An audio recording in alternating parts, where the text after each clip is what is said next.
Hey folks, Steve here with another World in Flames video. Today's video will start off the November-December 1939 turn, and I will seek to kind of move swiftly through a lot of this turn as quickly as I can to try to keep things abbreviated. But we will cover a few new things, and so stay tuned for that as we get through here. Just a heads up as to planning, I was thinking about hitting Denmark as the axis, but now that we think that we're likely going to get Norway on our side, I'm not really sure we need to go for Denmark. And it's just going to depend on one really kind of interesting factor, and it has to do with naval movement. Let's see. You can't move naval units between the Baltic Sea and the North Sea if no major power on your side controls any of Oslo, Copenhagen, or Kiel, or one or more major powers you're at war with control the other two.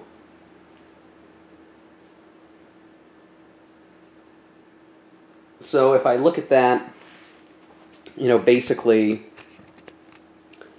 I have to use Kiel to get to and from the Baltic to the North Sea as the axis, but the Allies can't get into the Baltic unless they control again, either Kiel, which is unlikely, Copenhagen. That would only matter if the Axis declared war on Denmark and the Allies were able to save it or something, or if they invaded Oslo themselves. And right now, I don't think the Allies can afford to declare war on Norway. So I'm thinking right now the Axis doesn't need to go for Denmark. We can kind of leave it alone and not spare, not give basically U.S. entry any more gas. We will leave Denmark alone for the time being.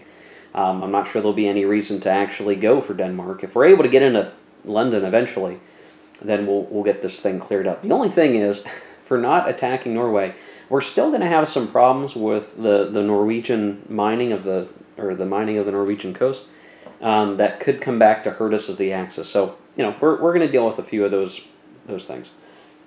So the very first thing we do at the start of a new turn is the reinforcement stage. That's the very first thing we do, and you definitely you don't want to forget to do this. Some people, they're ready to get into the next turn right away, and they sort of forget that you have this very important part of the game. And what I want to double check here is that the order matters. The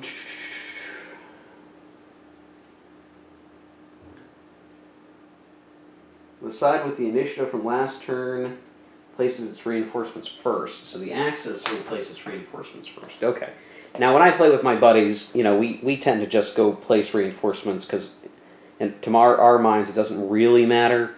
But if you're going to be very strict on the rules, then yeah, I guess the side who had initiative from the previous turn gets to, or will have to, place reinforcements first. And I guess, you could look at that and say, well, if my opponent places stuff here, then I'll place stuff there. So there is a little bit of, reaction there, but it's not much.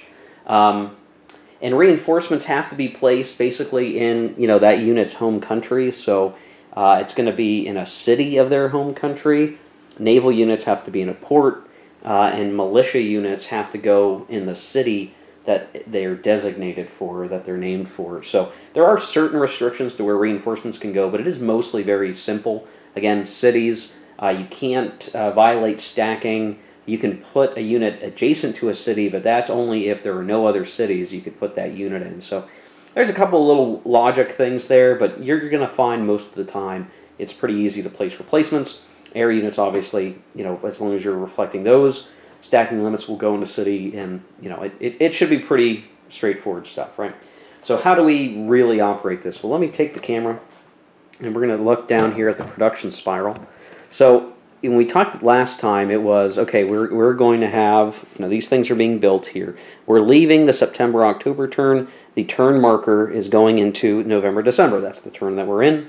And so we have the axis. So what we're going to do is we get to here.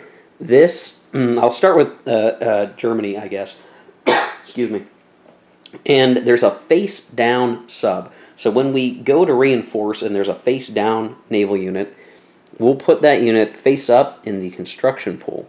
So that sub is halfway to being built. I could spend in the next production for this unit 1 production point, and then it would go face up on the chart, 1, 2, 3 turns ahead to be completed. We get that bomber plane that we were looking at. So this one has extended range. It's an okay plane. We also get this SS infantry core 6.3. You might have a hard time seeing that 6.3. Pretty good unit, pretty decent, and we'll get to place that. So where are we going to put these things? Well, we're gearing up for, in the springtime or summer, depending on how things play out, invasion of the West. So I will go ahead and just, let's see, if I double check stacking, that's maxed out stacking in that city. Let's do this. So these are reinforcing into Aachen, and I'm now stacked up there. Reinforcements aren't flipped or anything like reserves when they first come in. They show up and they're available. So we've topped those guys off. They're going to start there on the Western Front. They're going to be ready to rock and roll as the situation unfolds there. So there you go. German reinforcements are done. Bada boom, bada bang. Speaking of bada boom, bada bang, here are the Italians. Now they get a motorized infantry and a transport plane. Now you can't see that. I'm going to be fighting with the focus. Transport plane, motorized infantry. So what do we want to do with that? Well, where do we think we're going to go with the Italians? Well, we're certainly threatening France. We probably want to get something going down in Egypt. Of course, we'll also want to pressure Yugoslavia. So this one's kind of a hard thing to decide. I think just knowing this is a 5-4 unit, this is what I'll do. We have Italian transports in Naples over here. We have 1, 2 transports and a whole bunch of ships. So what we'll do is we will put both the transport plane. Actually, I don't know. We'll just put the transport plane in Milan for S's and G's, if you know what that is, and we'll put this unit here in Naples with the transport, just so that it will be very easy. And I'm kind of spreading out these units because it doesn't really matter that much. I know that they're all in Naples, so I'm going to spread them out a little bit. We'll have that guy there. So he's going to tentatively be earmarked to be transported to Africa, and he may be useful in well, I could send him east to Egypt, I could send him west to Algeria, just depending on how the rest of things go. But he's at least pumped and primed to be transported somewhere. That's the ideal here that we want for that. And again, I just threw the plane up there in Milan just because, sure, why not? Well, okay, so here's why not. Where would we want to send this transport plane, knowing that it's probably going to transport paratroopers? It's easier being up here. We could send it up north eventually to help with the UK. So, yeah, that's fine. We'll leave the transport in the north. It will possibly, we can always rebase it elsewhere if we decide to. The planes are relatively easy to move. That will potentially be earmarked for helping with sea lines somehow. It's a shame that plane, we can't really reach Gibraltar with it or anything, so not unless we invaded Morocco, then we could maybe get there. So, yeah, I don't know. We're not even in Morocco yet, so this will be fine. Okay, so the Axis is done. There you go. There are no French reinforcements. There's no U.S. reinforcements. So the only other ones here are Commonwealth and the Russians. So the Russians get an infantry unit and a decent bomber 5.3, 3 build time, 5 cost bomber, and it's pretty good. It's got some decent ratings here, and this is a PE2 plane, and this is just a pretty run-of-the-mill Russian infantry. So we'll place these guys, and what do we want to do here?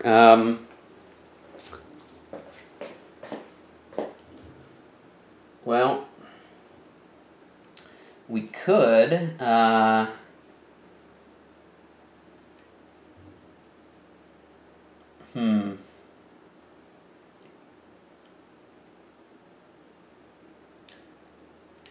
could pop this guy in Minsk, and then that way he can add to the garrison value. And then the plane, we kind of, I don't want to have the plane up too far, honestly. I mean, we'll put the plane here. Well, okay.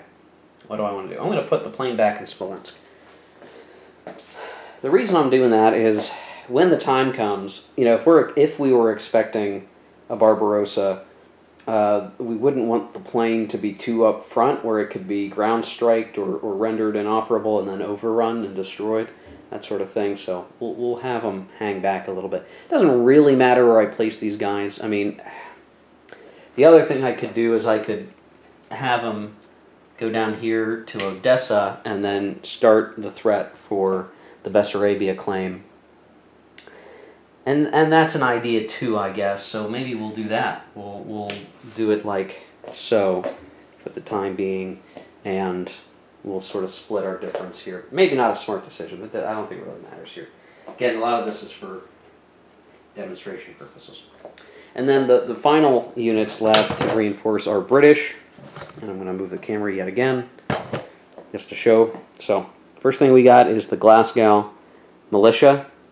And so we have to put this unit up there, because it is a militia unit, so it has to go up there. It comes onto the board in that location.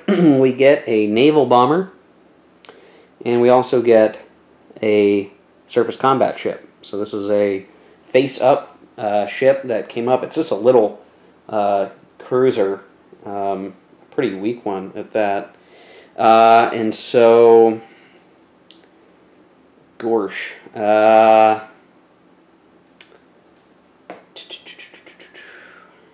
What do we want to do? Well, we'll chuck the ship over in Plymouth, and he'll maybe be earmarked for convoy guarding duty. And then for the naval bomber, it's kind of hard to say what we want to do with this guy. I mean, it honestly could be used in a lot of situations, so I think maybe what we'll do is, it's a swordfish. Where do we think there's going to be danger here?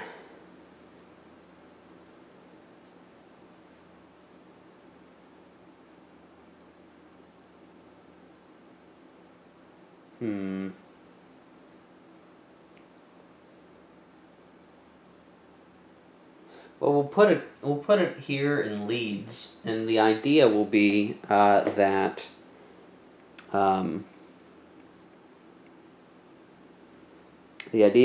it can get to several different sea zones from that hex relatively easily, and can do naval patrolling, or naval air patrolling in those sea zones as needed, depending on where the Germans go. That's probably what I think is best there.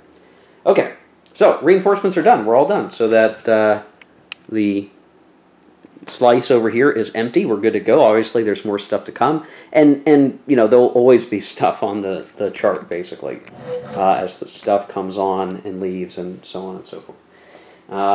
Now the next thing we're going to look at is the lending stage, and this is where we're going to validate. Are any other powers lending anything else to anyone else? And I think, well, there's some ways to look at this, but, well, we'll see. Okay, so with the lending stage, this is the first time where we can really opt to make lending agreements, and it tends to go something like, you announce to the the other players, hey, the Germans are going to lend the Italians 1 resource per turn, blah, blah, blah, blah. But in the early game, we're kind of restricted in what we can do with lending agreements. You can only give or receive resources or build points if you're active, which means Italy really can't, other than its pre-existing U.S. trade agreement. So Germans can't really give anything to the Italians, and in fact, the Italians really can't do anything. So that's one power just straight up done. Germany doesn't have anyone else to give anything to, so Germany's done. Russia's kind of busy doing its own thing, and they don't have anything. The U.S. has its pre-existing agreements, but can't establish any new lending because it has to pass the U.S. entry options like Lend-Lease, which we're still pretty far from, so there's nothing to do there. Now, between the UK and France, I believe that they could lend each other, a resource or build point or whatever. And there's probably different ways to look at doing it, right? You could say, well, if France is screwed, I'm just going to send excess stuff to the British or vice versa or whatever. You could kind of play with that and try to, beef up one side versus the other, and for any number of reasons why you might choose to do that. The one restriction that you have to be careful of is if you have an enemy occupying one of your cities, your home country cities, you can't lend or trade out of your country more than 1 resource. And that makes sense, right? Like, it kind of pushes the idea of giving up on France too much. Like, the people of France do care about defending their country. So you can't just, vacate France of all of its build points and give them to the UK while the Germans are invading. But they're not here in France yet. So we actually could try to establish a trade agreement. Now, at the end of the turn, they would only really matter if we actually set up the convoys for it, and those convoys were able to get the job done. And we have some excess convoys that we could set up something maybe in the Bay of Biscay. But here's the thing. I don't think I'm going to do that just because I think, I'm not so advanced of a player that I could really figure out what I would do if I were shifting a bunch of points to the UK or vice versa or whatever. I'm just going to let each side use its own points and build things up from there. Is that optimal? I don't know. Again, this is, you start getting into things, you really start to press on the system. You could try out different things, but because I'm just playing what is basically a straightforward game, I'm not going to overcomplicate it too much. So none of the major powers are going to be doing any new lending, but I wanted to make sure I called out some of those thoughts because if you're playing, you may think differently. You may want to try some of these things, but I do recommend that you read the lending stage section of the rules over quite a bit. Make sure you're familiar with how those are established. So again, you can't just decide in the middle of the turn that you're going to have agreement. You have to do it now at the beginning and then hope at the end of the turn during production that all is still well in that transportation line, however, whatever it is getting from one country to another. So straightforward stuff there, right? Straightforward stuff. So now we're at the determine initiative stage, so the initiative stage. And we're going to roll some dice here to determine who has the initiative. Right now, the Axis had initiative at the end of the last turn. Or I'm sorry, the, what do you call it? Ooh, okay, so there is a special rule. I think it applies. I would have to double check and make sure. Yeah, I better make sure. Sorry about that. I had to take a quick check. I had to go rewatch my own video. The Allies had the last impulse. So there is a special rule that if a faction has the first and last impulses of a turn, they actually lose an initiative shift on the box track over here. So here you can see that's the initiative track. So if the Axis had actually been the ones to end the turn last turn, they'd shift down one for that. So it just sort of helps mitigate the, having first and last can be very useful, but there's a penalty for it to keep things balanced. But that wasn't the case, so the Axis retains their +2. So what we're going to do is we're going to roll the dice, and we're going to determine who has the pick of who goes first, is really what it is, because whoever wins initiative can decide, do they want to go first, or do they want to let the opponents go first? And sometimes, as the Axis, it's okay to go second. You want to let the Allies do whatever they're doing, and then, hit them where they're not, or whatever the case may be. So we're going to roll 2 dice, right? We're going to let the red be for the Allies, representing, I guess, red Russia and the old coats of the British, and green-black being for the fascist powers of black Germany and green Italy, maybe? We'll do it that way. All right, so +2 to the German die roll, and we'll see what we get. Oof. That is 3 to 3, and I believe Axis wins ties. So, yes, I believe that to be the case. Axis wins ties, and so they will get to go first here, or they'll get to decide who's going to go first. And at this point, I'm not sure if they really care who goes first. I mean, I guess what they could do is try to snipe some convoys before the Commonwealth has a chance to put forces out to sea. Yeah, that might be the idea here that we want to try. So let's maybe try that. We'll have the Axis go first. So we're going to take the impulse marker, and we're going to set it here, back in the first box, Axis impulse for 1939, November, December. And we're done with the initiative stage. So that's very quick, right? Relatively straightforward stuff. And now we're going to get back into the action stages. So we're going to go right back to moving counters around now. Yeah, that took a little while, a couple videos worth to get back to moving stuff. But again, there were some important pieces of the puzzle that needed to be walked through for you guys who are new to the game. So from here, we're just going to start back doing the regular rhythm, right? So we are going to roll for the weather. And let's see, what did we have last time? So we had storm, oof, yeah, that was rough. Storm, rain, fine. Which means we had rolled a 10, so there's a +2 to this weather die roll. So I'm going to roll the die. I rolled an 8, so we are going to have a 10. And just right off the bat, guys, real bad weather here. So now we're looking at the November-December column. I rolled an 8 +2 from the previous. The modifiers carry over into this turn, and we get a 10, which means we're going to keep adding 2 to the die roll. The box is actually going to shift 3 boxes, which means the turn's going to go by very quickly. And we have blizzard in the Arctic, snow in the North Temperate, snow even in the Mediterranean, which is pretty rare. Rain in the North Monsoon, storm in the South Monsoon, and then rain in the South Temperate. So certainly rough weather for the circumstances, which, as we've covered before, has a pretty big impact to what and how you're going to operate here. So, yeah, the Axis now needs to decide what actions they're going to take. Now, Italy is still technically neutral, and you could ask, well, is there any reason for them to get involved right now? Well, no. We're going to wait till 1940 for them. So really, all the Italians need to do is decide what they want to do with a neutral, combined impulse. And there's only so many things they really could do. We could look at transporting that motorized unit down in North Africa. It'd be a little early for that. We'd definitely be telegraphing to the Commonwealth that's where we're going, if that's where we want to go.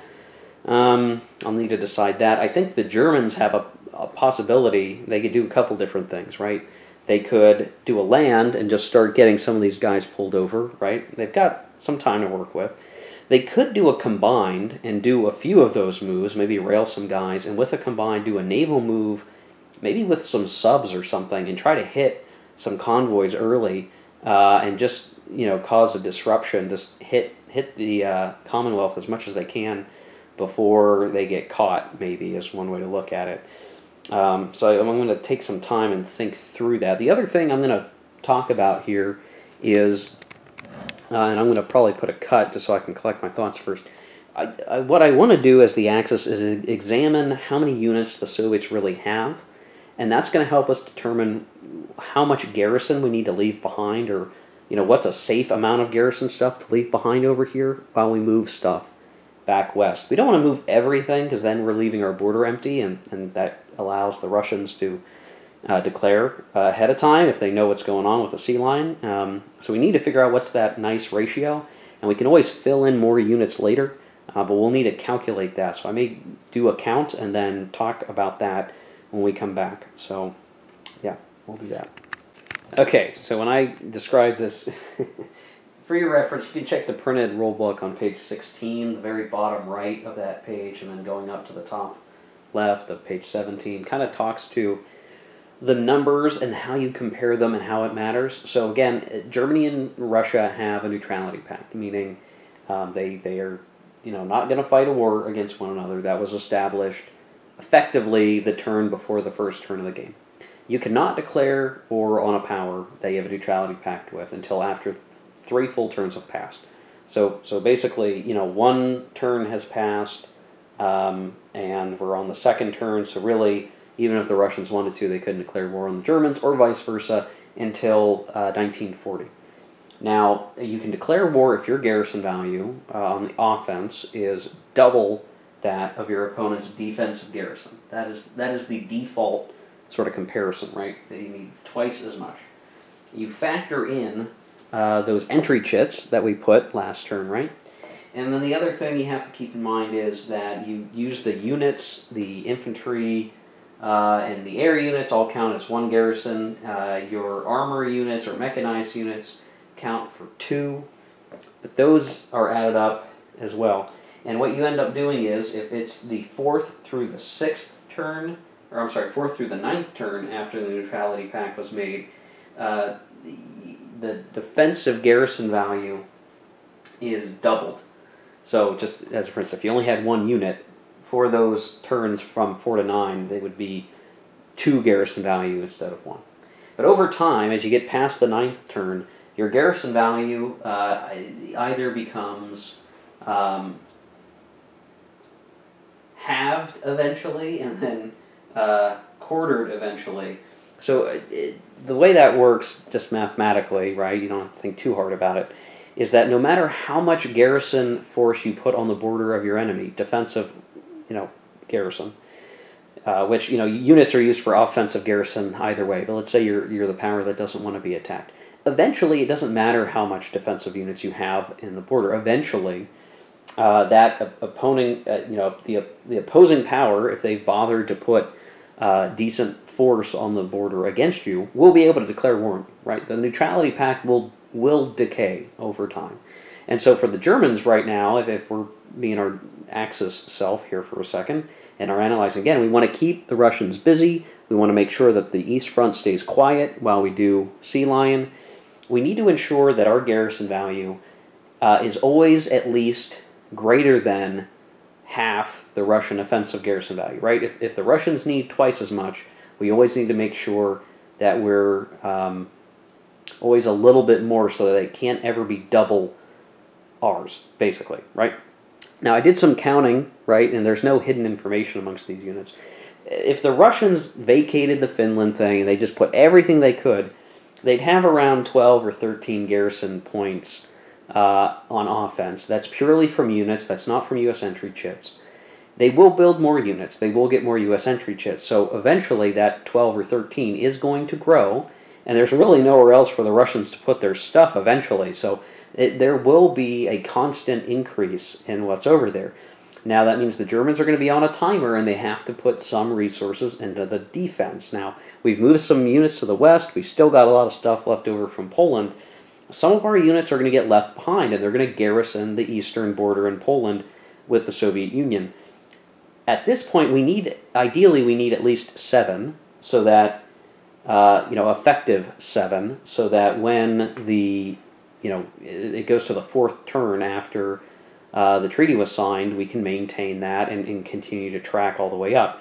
So if it's 12 or 13 now, and let's assume it increases somewhere up to 16 or 18 over the next couple of turns, we need to have at least 4 or 5 garrison value, which will get doubled.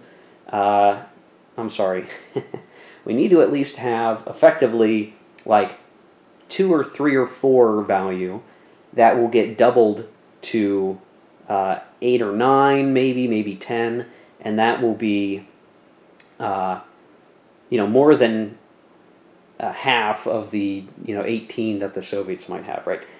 This is kind of hard to explain without being super illustrative, and we can't be super illustrative yet. But just just to look at here, right? If I designated a few units to stay behind on the Eastern Front, probably pick this guy, so that's 1 value.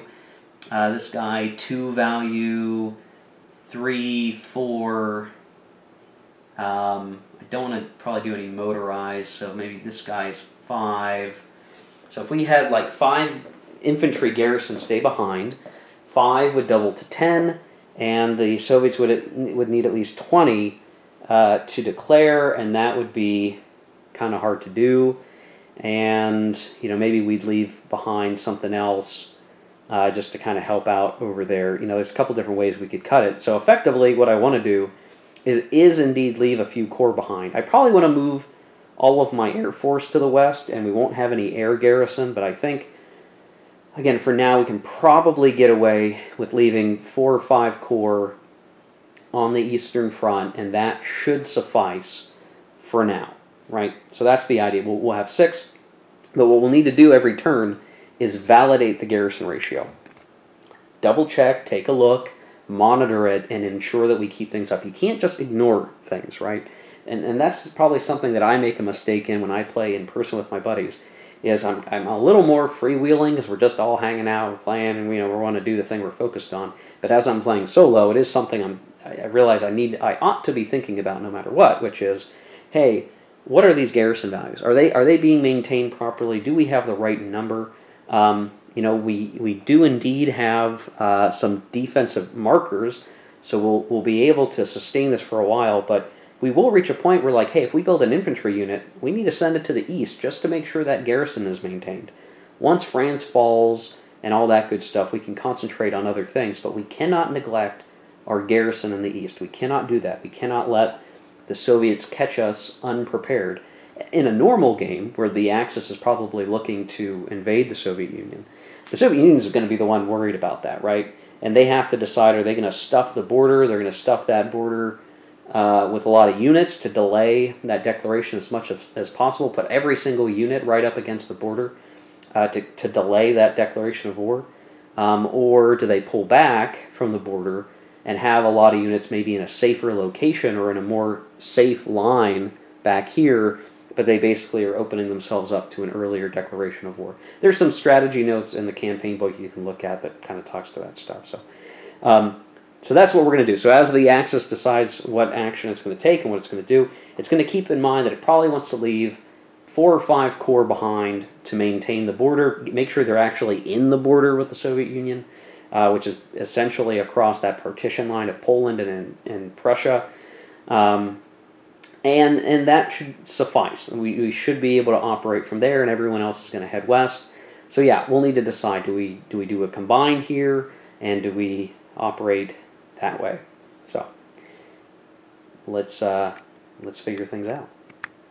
Okay, the Axis impulse is actually done. I just went through everything, and this was a pretty quiet impulse. So the Italians did their combine move, and all they did is they did ship the motorized unit here with a transport down to Bardia, or whatever the actual port hex is down here.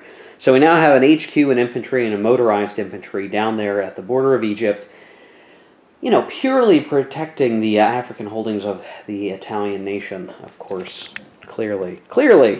The Germans very much pondered striking out from Kiel and trying to hunt some convoys, but we don't really have the subs yet necessary to do so in force, and I did not want to put any of our service vessels in danger yet, because what was going to happen was we either moved the Kriegsmarine out in force, maybe got some convoys, but then the British Navy would probably counterpunch us, and we would only have an okay chance of finding convoys. I also had a cruiser with very high range, the Deutschland, that could have gone very far afield and might have been relatively safe, but I'm pretty sure all the British naval units could reach it and catch it, potentially. I mean, you can get into the whole thing like historically happened where, Allied navies are trying to hunt down just one ship, that's doing convoy raiding and that kind of thing.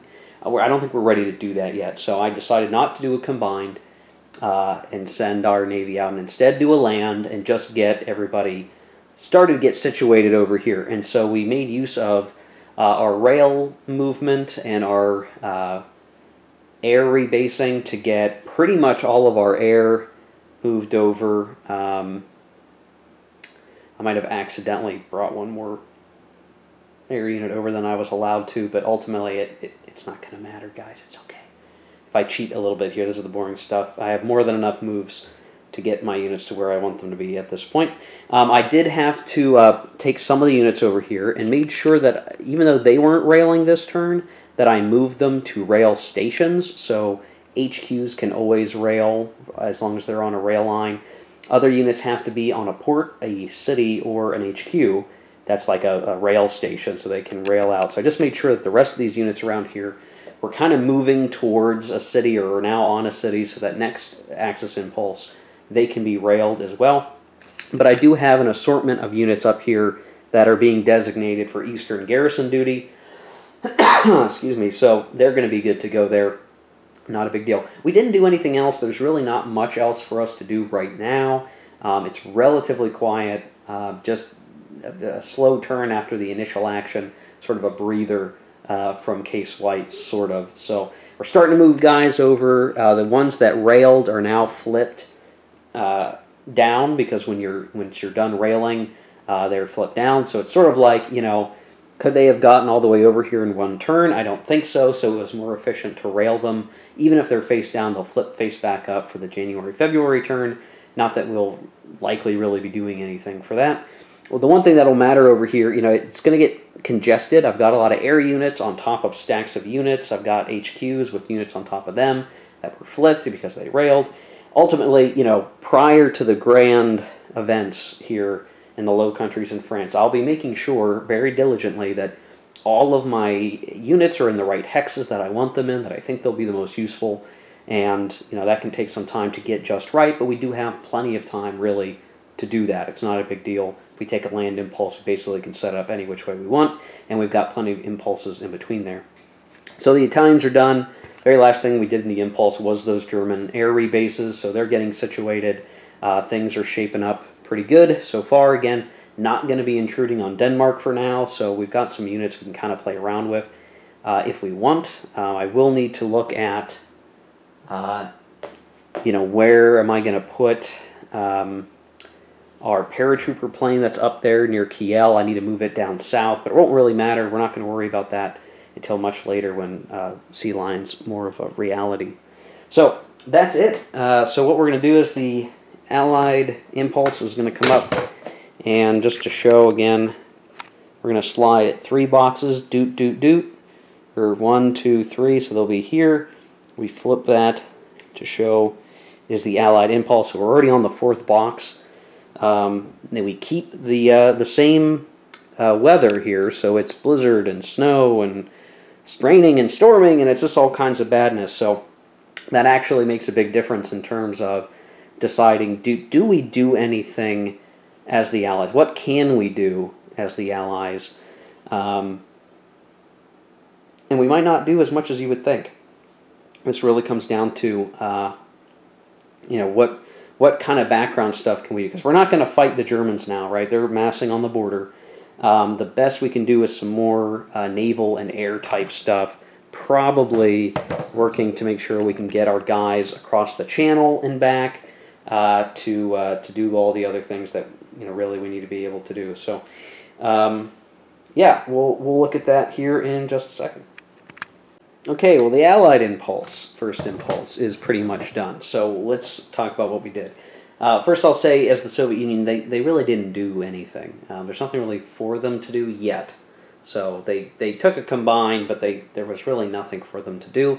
They still will not declare war on Finland, or rather engage the sort of Finland claim situation, because if they're called to war, if Germany refuses and now the Soviet Union has to invade Finland, we are in blizzard conditions, basically, for the Arctic, and that's really where they're going to be operating in Finland. And the big problem is that you might think, hey, the Russians are really good at fighting in the snow. Well, sort of. There are certain units, Soviet white print units, are winterized, which enables them to operate more effectively in the winter. Unfortunately, the units up there near Finland really are not winterized. We'll see some more of those winterized units come into play later. And I believe every Finnish unit is winterized. So basically, the winter war would go very badly right now. We would at least want to wait until the weather clears, and unfortunately it looks like it's a pretty nasty winter. So for now, the Soviets will hold back. They're also not going to move into the Baltic yet. Again, the U.S. entry chit pool only has one marker, so we don't want to push too hard and really mess up U.S. entry. So for now, the Soviets are experiencing a quiet game, and sometimes that's just the way it goes as the Soviets. But, you know, especially this game, if we don't do Barbarossa at all, the Soviets are not going to have a whole lot to do. But, you know, other than try to force the situation and attack the Germans themselves, that's always something that they'll need to think about here once they realize what's going on. The French basically did a combined, and they sort of moved a few things around. They sent a transport through the Western Med down here, and it stopped in the Cape Verde Basin sea zone, and it picked up this the Dakar Senegalese militia unit. By being out here in the sea zone, it can actually pick up a unit that's in a port, and so it did so here, but the transport's just waiting. It will be able to return to port either at the end of the turn when we return to base, or with another naval move, we could send that ship basically back home, and it will have basically completed all of its action and be able to bring that unit back. So we're good there. One, two, three. Yeah, we could actually get that unit into the North Sea. That might be faster to get it up in the north. Anyway, point is, we got him getting primed up to be brought home. Nothing too crazy there. Ignore this. I accidentally picked up my far-range German unit and was looking at it. I need to return him to the pile. Okay. So, that was the French move. Not a whole lot for them to. So they did that, and then they otherwise just sort of shifted their units a little bit. You'd start to see we're starting to form a line. The snowy weather kind of slows everybody down a little bit, but you know, for the most part, they're able to get mostly where they want to be. Yeah, there's not actually any terrain cost doubling in snow, and so I guess technically, oh well, the French only get so many land moves anyway, so never mind. We're good. We're good. So just some slight movement, nothing too crazy. The British chose to do a naval move, as they tend to do, and so there's actually a really interesting situation that cropped up. So they did do some rebasing. They, you know, moved their fighters and bombers around a little bit. We did move a few ships out here to play escort for the convoys in the Faroes Gap. We didn't put the whole fleet out. We're basically sending a few to cover. So if the Germans decide to hit any single sea zone, there is at least something there. And then the Commonwealth will counterpunch with the main fleet from Scapa Flow. At least that's my thinking of, like, oh, do I send something out right away or not? What are we doing? They did want to transport another motorized infantry to France. The foreign troop commitment allows us to get, you know... oh, you know what? I am sorry. I got that wrong. I'm already maxed out on foreign troop commitment. Oh, shoot. Shoot. I might need to take something back. What do we want to do instead? 1, 2, 3. Let's say it's motorized infantry. That can move 3.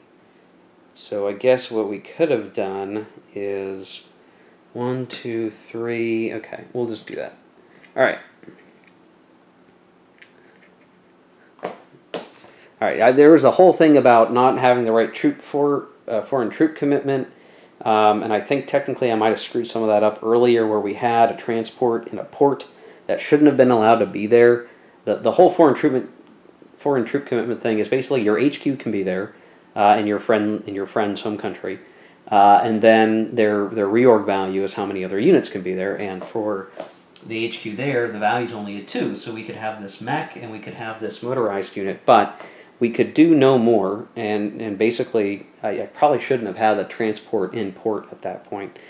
I think there's maybe some allowances for that. So we won't worry too much about it, but basically, for now, France has the BEF there. They're there in force as much as we can afford right now without another HQ.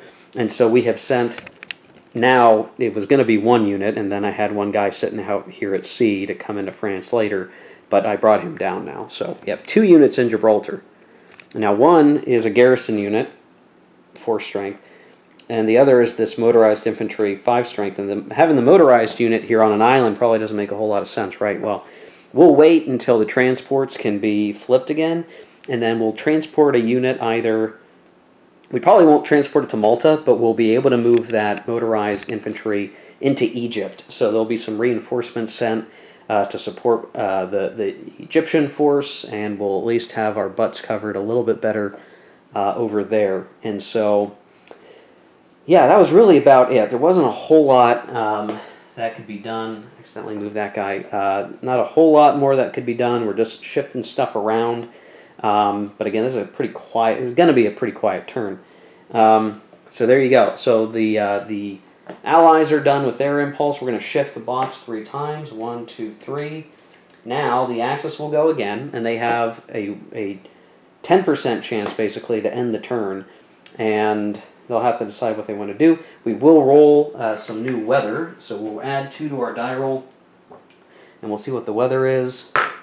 So I rolled a 6, plus 2 is 8, so now it is snow in the Arctic, snow in the North Temperate, rain in the Med, which is a little bit better, fine in the North Monsoon, rain in the South Monsoon, and fine in the South Temperate, which really doesn't impact us in Europe, but for completion's sake.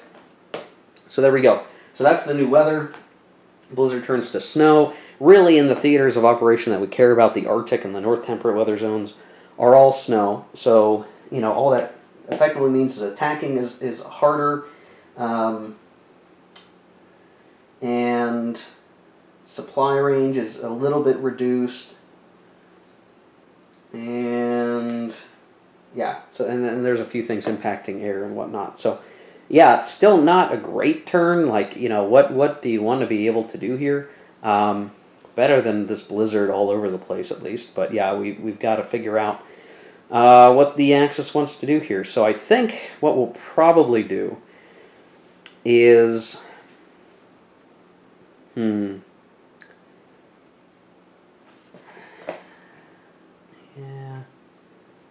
Yeah. I think Italy doesn't really have much to do, so they're going to do a combined, but they're basically going to do nothing. So they don't want the turn to end necessarily. They're fine that the turn sort of continuing, maybe, because Germany has plenty it wants to figure out, but Italy will do nothing.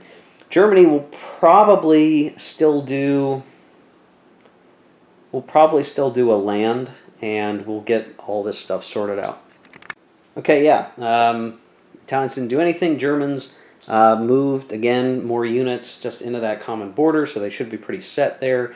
We railed. We did take a few units and just move them since it's snow and not blizzard. They had decent movement rates. We just started moving them regular style over. We'll try to keep some guys. There's a lot already on the borders here, but we'll leave some guys in the back sort of as reserves. If we take losses, we can plug them in. If we're not taking losses and we're cleaning the Low Countries and France out easily or without many losses, we'll make sure they're near rail stations so that we can rail them back east if needed, or prepare to rail, I guess, to ports for Sea Lion endeavor. It's really going to depend on how we proceed. The fact that the Commonwealth has put units into Gibraltar has kind of made it harder to say, are we going to do an early Sea Lion without taking Spain and Gibraltar, or are we going to push all the way through? I'm not sure. I'm not sure what I've decided to do there yet. So we have some time that we can work through that. But yeah, they're done. So what we're going to do, we're going to roll the die, and we're going to see if the turn ends. If the die roll is a 1, then the turn ends. Otherwise, it will shift several boxes, and 2 boxes now instead of 3. But we'll see what we get here. We rolled a 5. Okay, so we're going to slide it 2, 1, 2. The Allies will end it on a 3 otherwise, but they retain the same weather, and they'll need to decide what to do. I think with the snow weather being what it is, I'm not quite sure the Soviets are ready to do anything. Yeah, 39 is just not a good year to do any of this stuff. 40 might be better, even for Finland at this point. I might need to hold off. That's probably a mistake to do Finland. I probably should have done Romania first, and that would have been maybe just easier to take care of. So maybe a big mistake on the Soviets' part, but the Soviets may end up in a back seat in this game. We'll see. Okay, so the Allies are going to figure out what they're going to do. Okay, Soviets don't really do anything, again, not much for them to do. The French manage to return their transport, and they bring the Senegalese unit into Marseille, who begins heading up towards the front. The British do a combined, they don't really have much else to do at the moment, but they do rearrange their ground units up here a little bit so that the HQ is behind the front line a little bit, so they can help hold the coast there and anchor their line along the way. And let's see, I guess the French would have moved this unit up one. So yeah, so things are kind of coming together for the Allies. They're kind of getting as prepared as they possibly can be. Still, with the Germans not doing much at sea, the Commonwealth kind of has what they want to have for this right now. So all is well, at least for the moment. So I think we're good there. Yeah, so they're done, and we're going to roll the die and see if it is a 3 or less. It is a 7, so it will progress 2, and it will go to the Axis. So now this turn is playing fast, but we are still getting a decent number of impulses. The Axis will now end it on a 5 or less, and we're going to roll for weather again, and this time there's just a +1 to the die roll. So the storms maybe are passing. We rolled a 5, +1 is a 6.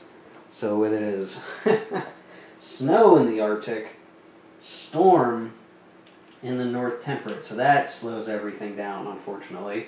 Rain in the Mediterranean, fine, rain, fine. So North Monsoon, fine. South Monsoon, rain. South Temperate is fine. So we went from snow to storm in the North Temperate. There is not much more that can be done, and now we have doubled movement. So let's see. Italians aren't going to do anything, and really, when it comes to everything else, I mean, I guess... Let's see. What else could they do?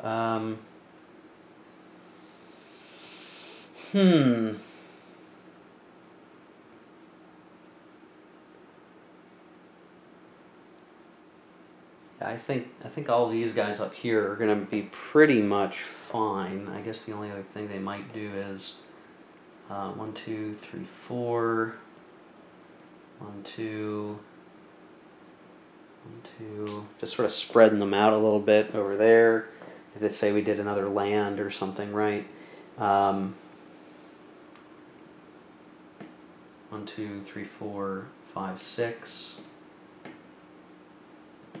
1, 2, 3, 4, and then I'm not sure what to do with this mountain unit. He could just stay in the middle, and I could rail him somewhere.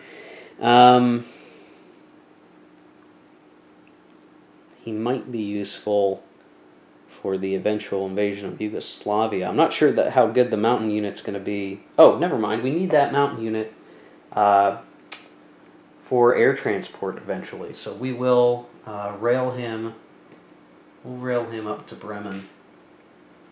That might be that might be signaling something. So we moved the mountain unit to Bremen. Why? There's no mountains there. Well, we had an air transport could pick them up eventually, right? So we'll do that. The Commonwealth's probably getting a little nervous seeing that, saying, "What's that about?" Their Axis, Steve. But yeah, okay. So they're going to roll the die. There's not much to do here, right? Like this is as good as they're going to do. There's no combats. There's no use invading the Netherlands right now because the weather is just so bad. So we're going to roll the die, and it is a 7, and it still doesn't end miraculously. So let's see. It's going to shift 2 boxes. Wow, it's highly unlikely. Back to the Allies. And do the Allies want to do anything else? Yes, probably. So the French will probably do some sort of land action. The Commonwealth will do... honestly, I'm not sure what they have left that they would want to do.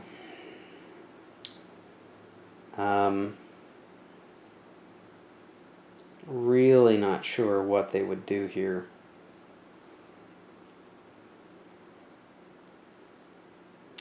Maybe they would have a naval action and move some ships out on the Eastern Med to cover their convoys, but even that's kind of not totally needed right now. So yeah, I think the French will just use this opportunity. They'll do some sort of land and go, basically one move over here, and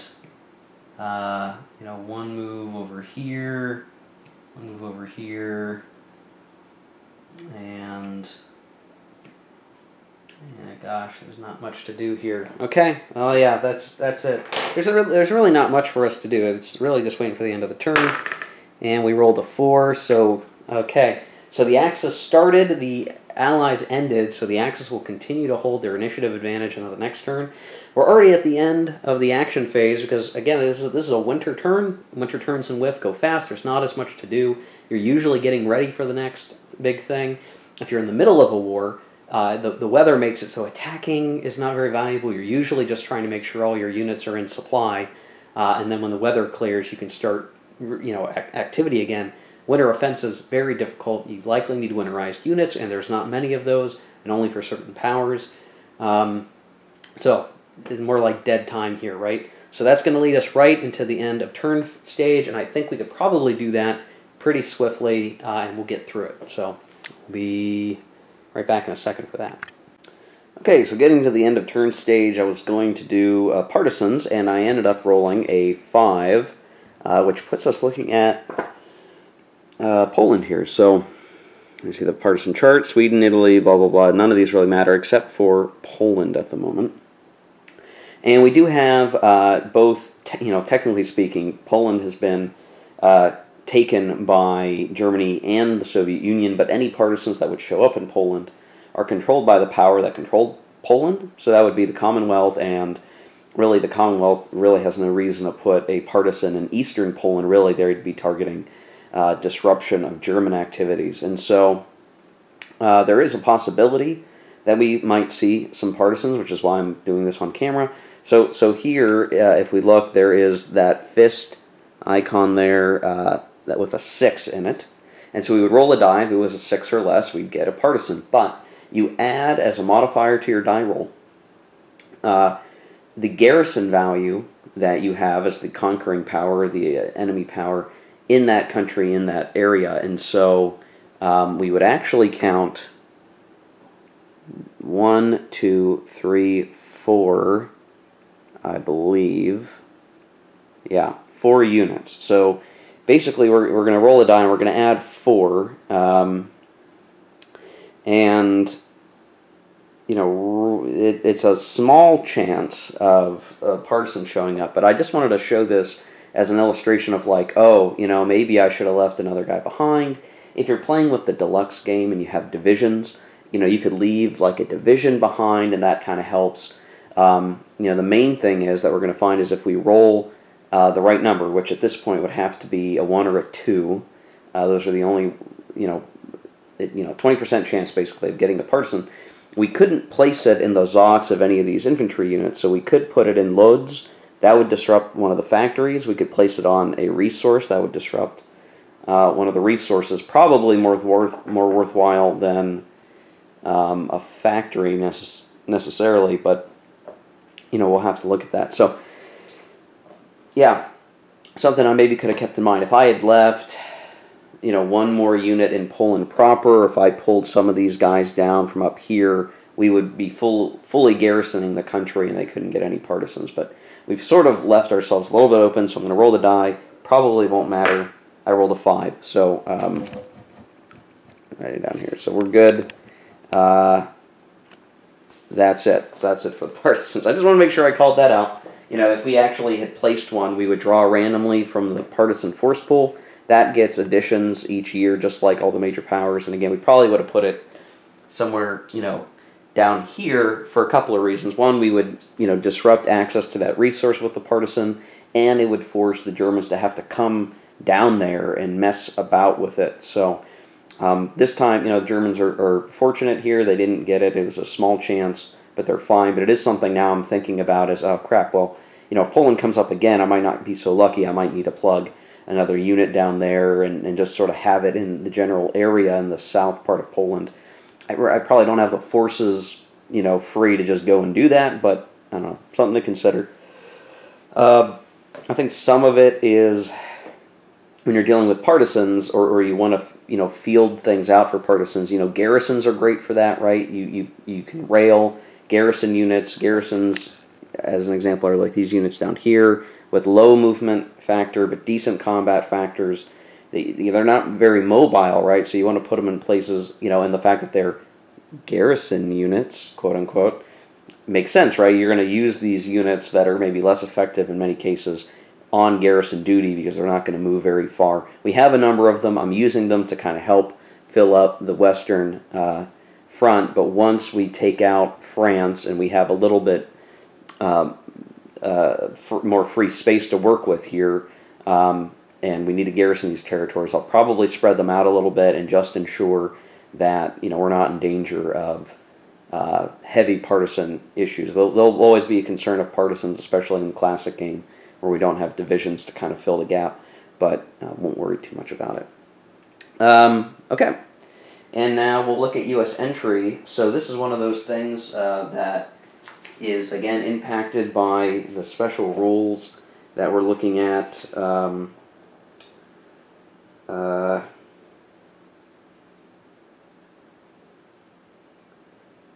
Let's see, Germany's going to pick 2 U.S. entry markers again. Soviet Union's going to pick 1.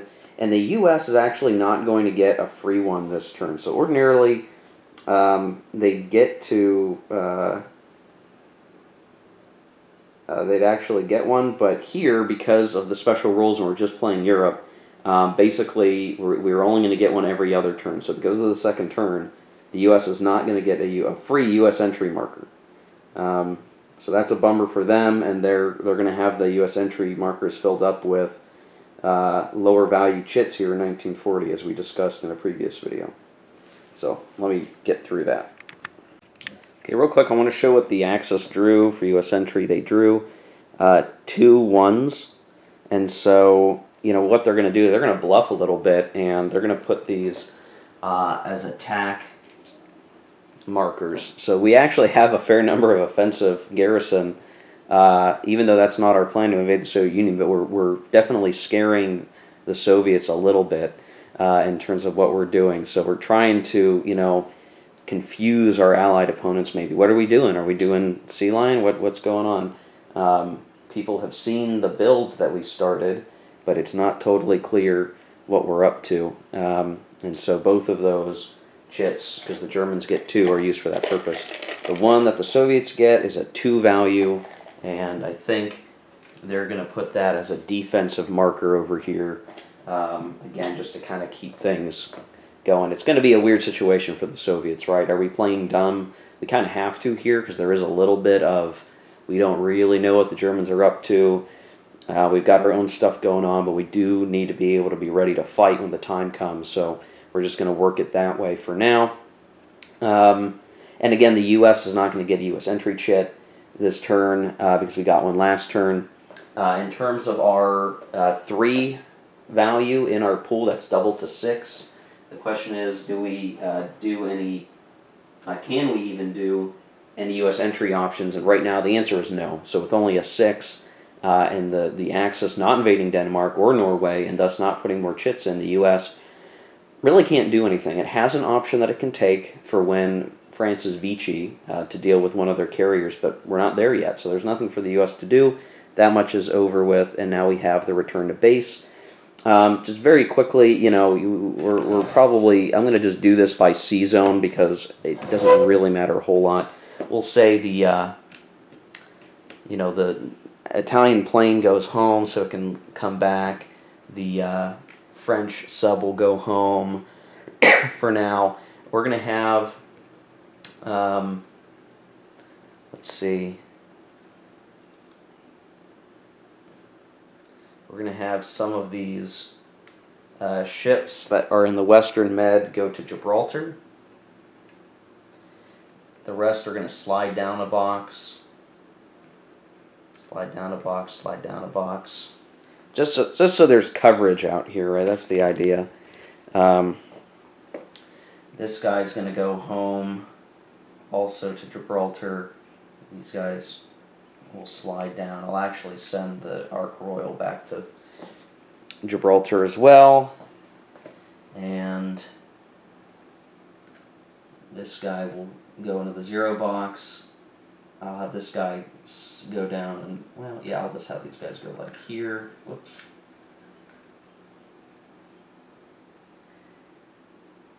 And this guy will have to go back.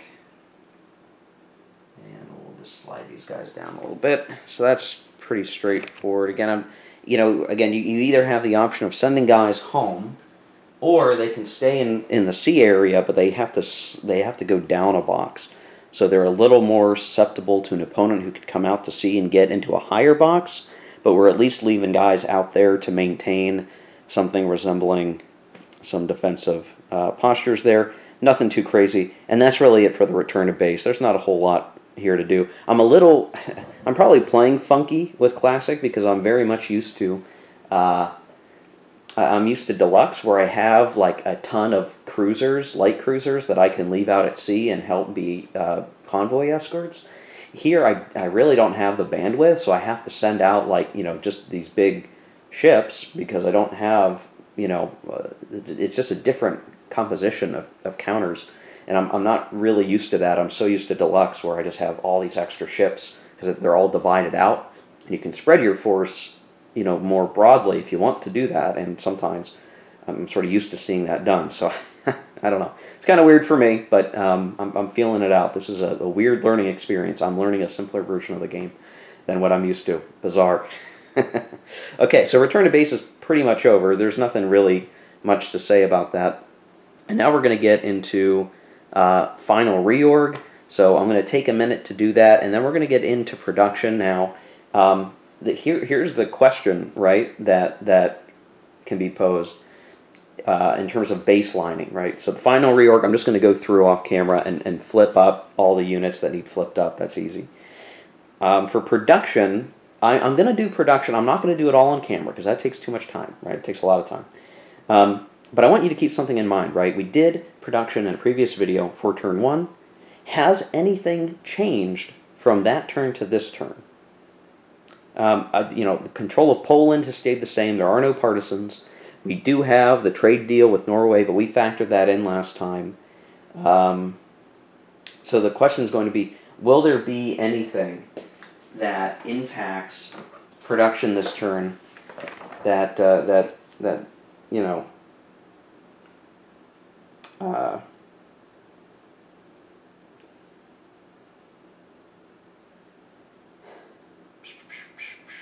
yeah, so what's different, right?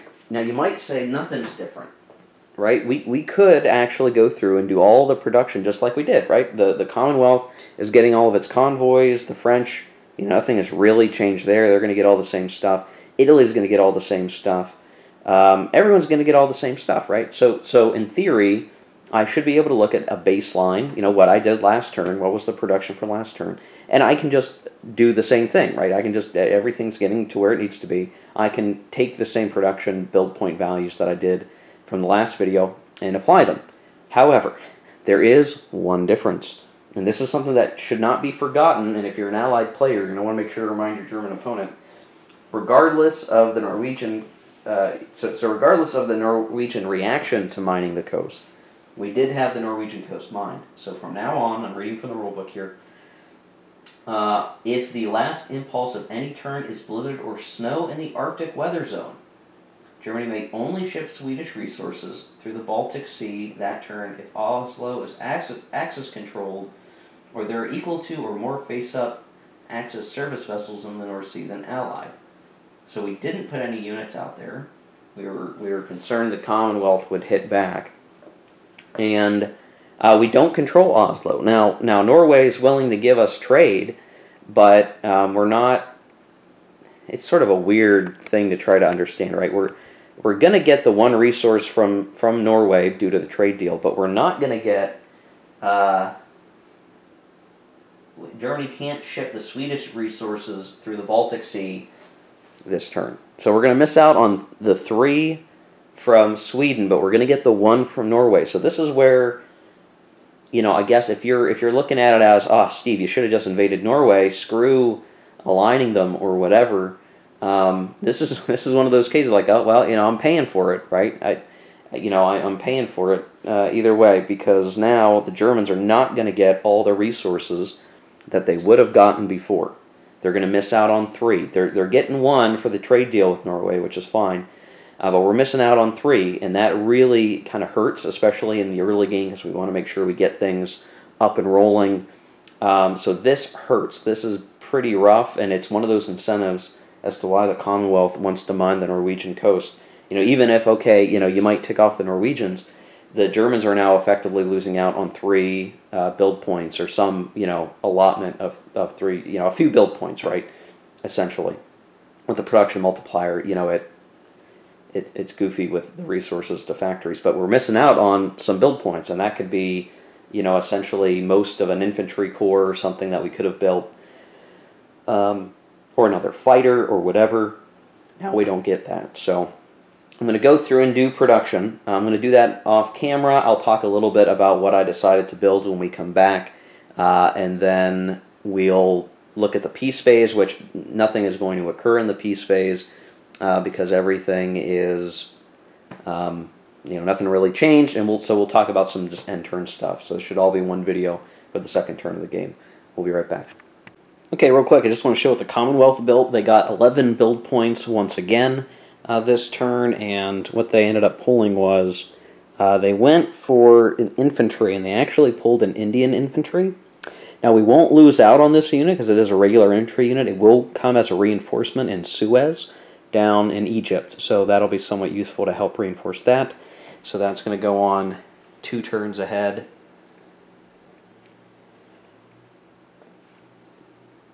We're also going to start building an amphibious unit, just because it takes a while, and I'd like to have that amphibious invasion capabilities of the Commonwealth. We will need it eventually, so it doesn't hurt to have something, and then we could use that to invade behind the Italians' rear in North Africa or something. We got some options here, so that'll go first cycle 1, 2, 3, face down there, and then I tried building a bomber. Unfortunately, this isn't a great bomber, so yeah, we got to build through it though. Could have been worse. Could have been better, I guess. Probably couldn't have been much worse. That's not a great plane, but that's the one I drew. Okay, Commonwealth is done. Okay, for France, they again only get 4 build points this turn. Nothing really changes there, but we're going to build a 4-cost 2-turn fighter. The idea being here, and I didn't pull their best fighter, which is a shame, but the idea is they are going to be used to try to eliminate German bombers. I mean, if we can, or fighters. I mean, as long as we can try to contest the skies, any damage we do to the Luftwaffe is probably worth it, and we still have time before the Germans really get rolling, that we can build some more of our militia in future turns. I just want to get some of these guys moving now, start churning out some air, just so we have something to put in the skies here in the spring and summer of 40. So that's the French. Okay, I just did Germany next because I'm just going in the same order. Something to think about is, while we didn't get the 3 Swedish resources due to the mining of the coast, that restriction doesn't appear to apply to the 1 resource we're getting via trade from Norway. So, when we add everything up together, the Germans actually still have 24 resources able to get to 24 factories, which means they do have full production right now of 24. That 24 times 0.75 is again 18, with 2 being sent to the USSR. So that makes it where we have 16 build points basically to spend for Germany. What I've decided to do is to finish building this sub-unit that was in the construction pool. It cost 1 build point to do that, and it's going to go 1, 2, 3 turns ahead, face up, so when we are done with it, we'll get that sub. So we've got a couple subs now on the production circle. Basically in 1940, mid-1940, we'll actually have a potent enough sub fleet that we can really start to do convoy raiding with them. So looking forward to that. I then spent the rest of the 15 on, I built the other fighter in the force pool. I also built the other bomber in the German force pool, just to get them built up and cleaned out, and then we're going to have the 1940 set come in next turn. And here I did build an armor unit, so my thinking is, if for some reason I lose an armor unit in the invasion of France, I will get another one. If I don't lose it, then I'll have an extra one, and it's just nice to have. I could send an extra armor unit down to North Africa to help there. I could use it, once I've taken a port in the UK, I can transfer over one. That could be useful. So as the Germans, I get that pool. I should build more armor, at least one more for now, and we'll see what ends up coming out.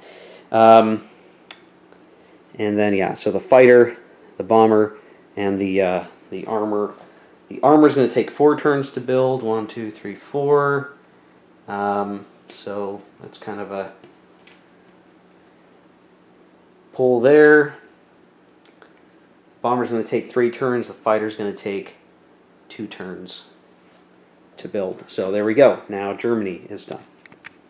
Okay, for the Italians, I mentioned this in the last video. They will now go and buy or build their Marine unit. It costs all 5 production points, and it will go 3 turns ahead. 1, 2, 3. So we will have it ready to rock and roll in May, June. Now the thing is, we probably won't use it in May, June. We could, but it's just going to depend on where we're at. The Marine unit, if it survives its combat, could be reused. It's just, you're always in danger of losing that unit, and you have to rebuild it. And yeah, the Marine Corps are not easy to just go and replace. They're expensive, the whole thing, right? So we got to watch out for that. But the Italians are going to go ahead and do that. Now might be a good time to mention that, obviously with the Norwegian mining going on, or the mining of the Norwegian coast, that, Germany, you'd say, oh, it doesn't get the 3 resources, that's really bad. But it was still fine. It could still build as much as it could build the last turn. It starts to matter more once Italy's in the war and Germany and Italy are working together, because ultimately the Germans need to kind of help the Italians out more and send some of their excess resources to the Italians, because eventually the Italians are going to lose the U.S. trade. They don't have a lot themselves to work with. They'll probably look at Yugoslavia and their resources to help them out. But eventually, there's got to be an acceptance that Germany needs to help the Italians out, and that's when the mining really hurts, because those resources, the excess ones, could be sent to Italy. But if you don't have the excess ones, because those were the ones you were getting from Sweden or Norway or whatever, that could be a problem, right? Someone's not going to be at max production when that happens. So for now, it doesn't really matter. The political scheming of things is set up where Italy can only do so much anyway. But again, once they're in, they're going to want some help, and the Germans need to make sure they're flush with enough resources to actually help their buddy out. So there you go for that. Next will be the USA. Okay, so for the US, same calculation as the last video. Basically, it comes down to them having 6 build points to use. Again, I'm going to steer on the side of enforcing things that, or building things, reinforcing our Navy, building things that take a long time, right? Because we have the time to kill. If you think about like infantry units and even armor, I mean, those are 3 to 4 turn units. As we get closer to the end of 1941, we can maybe start building some of those. But for now, the main thing for, I think, the U.S. is to build the stuff that takes a while. And so that's why I'm going to start building yet another transport unit. So beginning that transport unit is going to cost 2, and then it's going to go 1, 2, 3, face down, so it'll take longer than that to build. I'm also going to start building the South Dakota. My other option for this was the Massachusetts with the Alabama counter, but I went with the South Dakota and Indiana is what I drew. It doesn't really matter. They're pretty close to the same. They're pretty powerful battleships. And I don't think it would hurt to have some additional firepower on the seas when the time comes. We don't have any other aircraft carriers in the force pool yet, so might as well start building this now. Start cost is 4. It's going to take 6 turns for the first sequence of it here, so it's going to be face down.